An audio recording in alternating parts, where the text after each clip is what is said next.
So yun mga bossing, na-welcome back ulit ako dito sa YT channel ko dahil medyo mag-aanim na buwan na rin na hindi ako nakapag-upload ng video. So yun na nga mga boss, no, yung motor natin na si Black ay tumirik sa kalagitnaan ng biyahe natin pauwi na ng isla.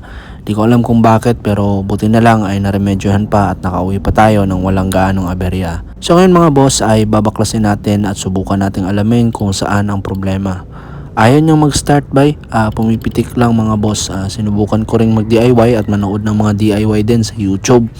Wala pareho yung tiningnan ko yung fuse box at fuse box ng ignition pala at wiring sa harapan.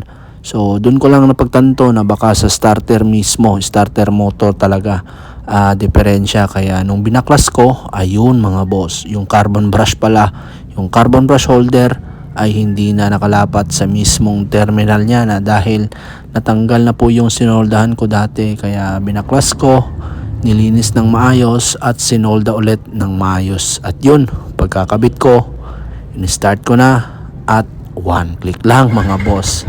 So ganun lang pala yung problema. So yun lang, maraming salamat po and God bless.